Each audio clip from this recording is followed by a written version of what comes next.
पृथ्वी पर आज के समय लगभग हर जगह पर इंसान जा सकता है। उत्तर कोरिया जैसे देशों में भी लोगों को जाने की इजाजत है, लेकिन भारत में एक ऐसी जगह है जहां पर जाना मौत को गले लगाने जैसा है। जी हां दोस्तों, हम बात करने वाले हैं एक ऐसे द्वीप के बारे में जो कि हमें अपनी अनूठी संस्कृति, अलगाववादी जीवन शैली और एक अज्ञात रहस्य के लिए याद दिलाता है। वीडियो में आगे बढ़ने से पहले वीडियो को लाइक और चैनल को सब्सक्राइब जरूर कर दें दोस्तों, इससे हमें काफी मदद मिलती है। हम बात कर रहे हैं भारत के अंडमान द्वीप समूह में स्थित नॉर्थ सेंटिनल आइलैंड की। अंडमान निकोबार की राजधानी पोर्ट ब्लेयर से महज 60 किलोमीटर की दूरी पर स्थित है। पोर्ट ब्लेयर से नजदीक होने के बावजूद आज तक इस द्वीप से संपर्क नहीं जुड़ पाया है। मानो वह कहना चाहते हैं कि उन्हें उनके हाल पर छोड़ दिया जाए। उन्हें किसी बाहरी व्यक्ति से कोई सरोकार नहीं है। सरकारी आंकड़ों के अनुसार इस द्वीप पर कुछ लोग ही रहते हैं। जब भी किसी बाहरी व्यक्ति ने इस द्वीप पर जाने की कोशिश की है, उसे इसकी कीमत जान देकर चुकानी पड़ी है। नॉर्थ सेंटिनल जनजाति के लोग बेहद हिंसक और खतरनाक माने जाते हैं। सेंटिनल द्वीप पर जाना जानलेवा साबित हो सकता है। इसका प्रमाण इस बात से मिलता है कि कुछ साल पहले कुछ विदेशी पर्यटक इस आइलैंड पर पहुंच गए, लेकिन वे कभी जिंदा लौटकर नहीं आ पाए।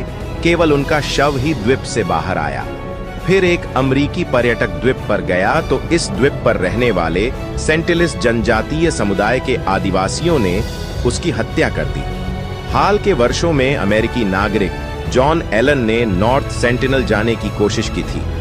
उनके इस प्रयास में स्थानीय मछुआरों ने उनकी मदद की, लेकिन जैसे ही वह द्वीप पर पहुंचे, स्थानीय लोगों ने जॉन पर तीरों से मारकर हत्या कर दी। इस हमले में जॉन की मौत हो गई। इसके बाद से सरकार ने नॉर्थ सेंटिनल द्वीप को प्रतिबंधित कर दिया है। इस द्वीप पर जाने से पहले सरकार से अनुमति लेनी होती है।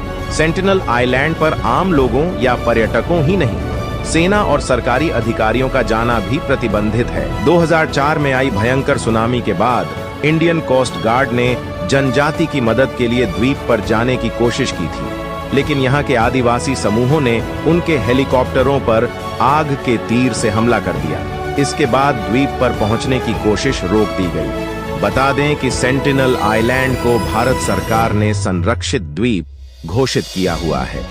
यहाँ रहने वाले आदिवासी इतने खतरनाक हैं कि अब तक इस द्वीप पर किसी उद्यमी के नहीं जाने के कारण किसी तरह का विकास नहीं हो पाया है। अक्सर इस आइलैंड की तुलना हॉलीवुड फिल्म किंग कॉन्ग के स्कल आइलैंड से की जाती है, जहां जाकर वापस आना नामुमकिन माना जाता है।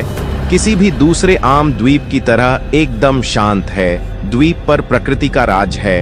हर तरफ हरियाली और खूबसूरत नजारे हैं। सेंटिलेनिस जनजाति के लोगों को पाषाण काल की जनजाति माना जाता है। बताया जाता है कि तब से लेकर अब तक इनमें कोई बदलाव नहीं हुआ है। इस जनजाति को दुनिया की सबसे खतरनाक और अलग थलग रहने वाली जनजाति माना जाता है। ये अकेली ऐसी जनजाति है जिनके जीवन या अंदरूनी मामलों में भारत सरकार दखल नहीं देती है। सेंटिनल द्वीप हमेशा से एक अनसुलझी पहेली बना हुआ है। माना जाता है कि सेंटिनल आइलैंड पर रहने वाली जनजाति का वजूद 6000 साल पुराना है। इस समय द्वीप पर जनजाति की कुल आबादी के बारे में ठोस जानकारी नहीं है। अनुमान के मुताबिक यहाँ इनकी कुल आबादी कुछ दर्जन से लेकर 100 से 200 तक हो सकती है। किसी भी प्रकार के बाहरी दखल को ये लोग बर्दाश्त नहीं करते, इसलिए इनके रीति रिवाज, इनकी भाषा, रहन सहन की किसी को ज्यादा जानकारी नहीं है। कई बार इन्हें समुद्र तटीय इलाकों में देखा गया है। यह द्वीप भूगर्भीय समृद्धि के लिए बहुत महत्वपूर्ण है, क्योंकि यह एक अद्भुत प्राकृतिक संरक्षण क्षेत्र है और यहाँ की संसाधनों का संरक्षण किया जाना चाहिए। तो यह था नॉर्थ सेंटिनल द्वीप के बारे में थोड़ी सी जानकारी। इस द्वीप का रहस्य अब तक पहेली बनी हुई है और यहाँ के लोगों की अनूठी संस्कृति और जीवन शैली भी हमें चौंका देती है। क्या आपको लगता है कि हमें इस रहस्य का पता लगाने का प्रयास करना चाहिए? कृपया हमें अपनी राय और विचार कमेंट्स में जरूर शेयर करें और चैनल को सब्सक्राइब कर लें। धन्यवाद। हम जल्द ही अगले वीडियो में मिलेंगे।